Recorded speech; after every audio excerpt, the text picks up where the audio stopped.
बिहार में विधानसभा चुनाव होने वाले हैं। इसके लिए सभी पार्टियां वोटरों को लुभाने की पुरजोर कोशिश कर रही हैं।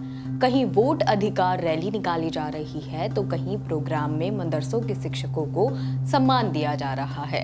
लेकिन बिहार की सियासत इन दिनों एक टोपी पर अटक गई है। दरअसल ये कहानी सिर्फ एक धार्मिक प्रतीक तक सीमित नहीं है, बल्कि इसमें चुनावी गणित, मुस्लिम वोट बैंक और नीतीश कुमार की राजनीति रणनीति सब कुछ जुड़ा हुआ है। पटना में मदरसा बोर्ड के शताब्दी समारोह में मुख्यमंत्री नीतीश कुमार पहुंचे। यहां जैसे ही अल्पसंख्यक मंत्री जमा खान ने उन्हें टोपी पहनाने की कोशिश की, नीतीश ने टोपी अपने हाथों में लेकर उसी मंत्री को पहना दी। ये सब कुछ कैमरा में कैद हुआ और सोशल मीडिया पर आग की तरह फैल गया। देखते ही देखते विपक्ष ने इसे एक बड़ा विवाद के रूप में पेश कर दिया। ये छोटा सा पल अब राजनीतिक लड़ाई का एक बड़ा हथियार बन चुका है। वीडियो वायरल होते ही विपक्ष ने हमला तेज कर दिया।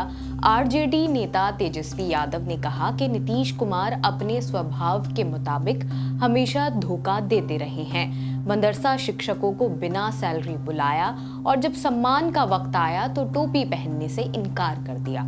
कांग्रेस सांसद इमरान प्रतापगढ़ी ने भी तंज कसते हुए कहा कि नीतीश ने पहले भी अल्पसंख्यकों को टोपी पहनाई थी और अब भी वही कर रहे हैं। फर्क सिर्फ इतना है कि इस बार उन्होंने खुद पहनने की जगह मंत्री को पहनाई। सवाल ये है कि क्या नीतीश बीजेपी के दबाव में आ गए हैं? आरजेडी प्रवक्ता मृत्युंजय तिवारी ने और आगे बढ़कर कहा कि नीतीश ना तो मंदिर में तिलक लगाते हैं, ना मुसलमानों की टोपी पहनते हैं। इसका मतलब वो किसी भी धर्म का सम्मान नहीं कर रहे हैं। जेडीयू और बीजेपी ने तुरंत ही डैमेज कंट्रोल करना शुरू किया। जेडीयू नेता खालिद अनवर ने कहा कि नीतीश ने टोपी पहनने से इनकार नहीं किया, बल्कि अपने मंत्री को सम्मान देने के लिए उन्हें टोपी पहना दी। उन्होंने रमजान के वक्त का जिक्र करते हुए कहा कि अभी कुछ महीने पहले ही इफ्तार पार्टी में नीतीश ने टोपी पहनी थी और खुद अपने हाथों से कई लोगों को टोपी पहनाई थी। इसलिए ये कहना गलत है कि वे मुस्लिम विरोधी हैं। वहीं बीजेपी नेता और केंद्रीय मंत्री गिरिराज सिंह ने भी बचाव में कहा कि टोपी पहनना कोई अनिवार्य नहीं है। हर कोई अपनी आस्था का पालन अपने तरीके से करता है। हम तिलक लगाते हैं, वो अपनी परंपरा निभाते हैं। असल बात यह है कि नीतीश और मुस्लिम समाज के रिश्तों में पहले से ही तल्खी मौजूद है। बिहार की आबादी में लगभग 17.7% मुसलमान हैं। राज्य की 243 विधानसभा सीटों में से 45 से 50 सीटें ऐसी हैं जहां मुस्लिम वोट निर्णायक साबित होते हैं। खासकर सीमांचल क्षेत्र किशनगंज, अररिया, पूर्णिया और कटिहार, यहाँ मुस्लिम वोट 50% से ज्यादा हैं और किशनगंज में तो ये संख्या 70% तक पहुंच जाती है। 2020 के विधानसभा चुनाव में जेडीयू ने 11 मुस्लिम उम्मीदवार उतारे थे, लेकिन एक भी जीत नहीं पाया। इसी हार को कवर करने के लिए नीतीश ने बसपा से जीते जमा खान को अपनी सरकार में मंत्री बनाया। लेकिन हाल ही के सालों में कई फैसलों ने मुस्लिम समुदाय को नाराज किया है।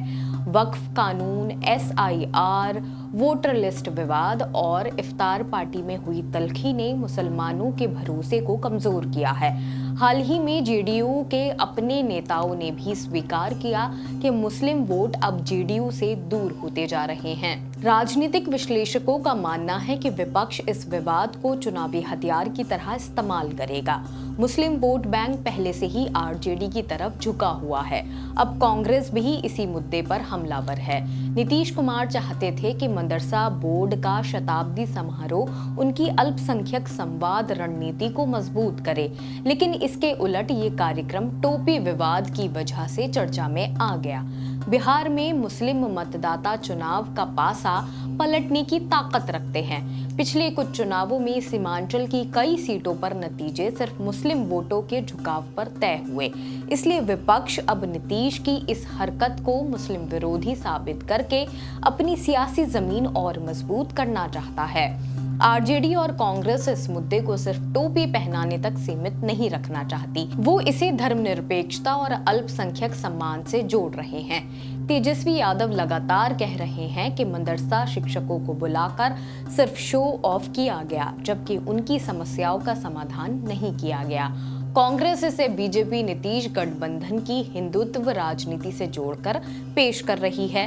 उनका तर्क है कि नीतीश अब खुद को पूरी तरह बीजेपी के रंग में ढाल चुके हैं और मुस्लिम समाज से दूरी बनाना ही उनकी मजबूरी है। दूसरी तरफ जेडीयू अब लगातार अल्पसंख्यक संवाद कार्यक्रम आयोजित कर रही है।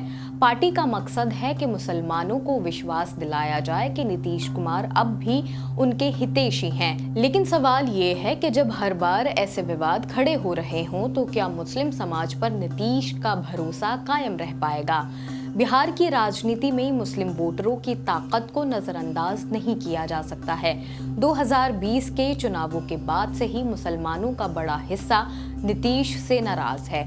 ऐसे में टोपी विवाद ने माहौल और गर्मा दिया है। विशेषज्ञों का कहना है कि अगर ये मुद्दा लंबा खिंचता है तो जेडीयू को सीमांचल और मुस्लिम बहुल इलाकों में नुकसान हो सकता है। वहीं आरजेडी और कांग्रेस को इसका फायदा मिलेगा। ये पूरा विवाद हमें ये बताता है कि राजनीति में प्रतीक कितने अहम होते हैं। एक छोटी सी टोपी भी चुनावी हवा का रुख बदल सकती है। सवाल ये है कि क्या नीतीश कुमार की ये रणनीति उन्हें मुसलमानों का सम्मान दिलाएगी या फिर ये गलती उनके लिए चुनावी सरदर्द बन जाएगी? आप क्या सोचते हैं? नीतीश का ये कदम सही था या उन्होंने मुस्लिम वोट बैंक से और दूरी बना ली है? क्या विपक्ष इस मुद्दे को चुनाव तक जिंदा रख पाएगा? कमेंट सेक्शन में हमें अपनी राय जरूर बताएं और वीडियो को शेयर करना ना भूलें। बाकी और खबरें देखने के लिए जुड़े रहिए ऑब्जर्वर पोस्ट के साथ। शुक्रिया।